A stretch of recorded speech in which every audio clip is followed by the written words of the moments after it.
कक्षा 11 संस्कृत विषय के अंतर्गत पद्य काव्य में महाकवि कालिदास विरचित अभिज्ञान शाकुंतलम के अंतर्गत छंद है। विचिन्तयन्ती यमनन्यमानसा तपोधनं वेत्सि न मामुपस्थितं स्मरिष्यति त्वां न स बोधितोऽपि सन् कथां प्रमत्तः प्रथमं कृतामेव। शब्दार्थ है विचिन्तयन्ती स्मरण करती हुई, चिंतन करती हुई, सोचती हुई, यम जिसको अनन्य मानसा अन्यमनस्क किसी अन्य व्यक्ति के विषय में हृदय अथवा चित्त को लगाई हुई, तपोधनम तपस्वी को वेत्सी जान रही हो, देख रही हो, न नहीं माम मुझको उपस्थितम उपस्थित स्मरिष्यति स्मरण करेगा त्वाम तुमको या तुझको न नहीं स वह बोधितः अपि ज्ञान कराए जाने पर भी, बताए जाने अथवा याद दिलाए जाने पर भी, कथाम कथा को, बात को, प्रमत्तः मद से चूर या नशे में पड़ा हुआ व्यक्ति, प्रथमम पहले, कृतामेव कही गई बात के समान। इस छंद में शकुंतला तथा राजा दुष्यंत के गांधर्व विवाह के उपरांत महर्षि कण्व के आश्रम के कुटी के द्वार पर बैठी हुई शकुंतला के विषय में वर्णन किया गया है, जहाँ पर महर्षि दुर्वासा के आने पर शकुंतला को उनका ज्ञान नहीं हो पाता है और महर्षि दुर्वासा उसे शाप दे देते हैं।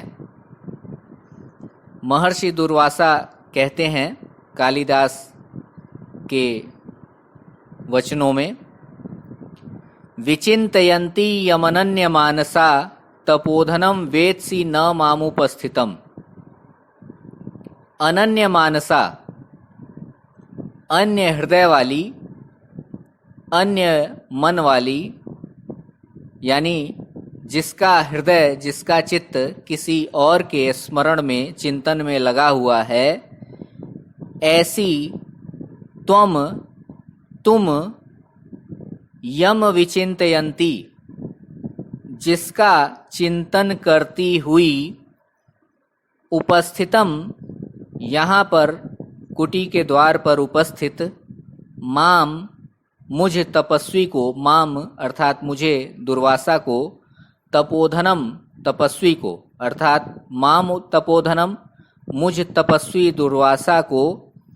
न वेत्सी नहीं जान पा रही हो, मेरी उपस्थिति को नहीं समझ रही हो, ऐसी तुमको स्मरिष्यति त्वाम न स बोधितोऽपि सन्। स वह जिसके विषय में तुम चिंतन कर रही हो, वह बोधितोऽपि सन् तुम्हारे द्वारा स्मरण कराए जाने पर भी, ज्ञान कराए जाने पर भी, त्वाम न स्मरिष्यति तुमको स्मरण नहीं कर सकेगा या तुम्हें स्मरण नहीं करेगा, तुम्हें पहचान नहीं पाएगा। किस प्रकार नहीं पहचान पाएगा? ठीक उसी प्रकार कथाम प्रमत्तः प्रथमम कृतामिव, जिस प्रकार प्रमत्तः उन्मत्त व्यक्ति, कोई मद से चूर व्यक्ति, नशे में पड़ा हुआ व्यक्ति, प्रथमम कथाम, प्रथमम कृताम कथाम, प्रथमम पहले, कृताम कही गई, कथाम अपनी ही बात को स्मरण नहीं कर पाता है, उसी तरह त्वाम न स्मरिष्यति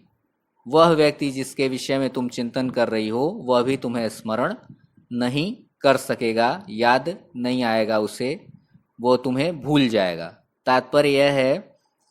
कि जिस व्यक्ति के विषय में चिंतन करती हुई तुम मुझ तपस्वी की उपस्थिति को नहीं जान सकी हो, वह व्यक्ति तुम्हारे द्वारा ज्ञान कराए जाने पर भी तुम्हें उसी प्रकार से स्मरण नहीं करेगा जैसे कोई मद से चूर व्यक्ति, नशे में पड़ा हुआ व्यक्ति होश में आने पर अपने द्वारा कही गई पहले की बातों को स्मरण नहीं कर पाता है।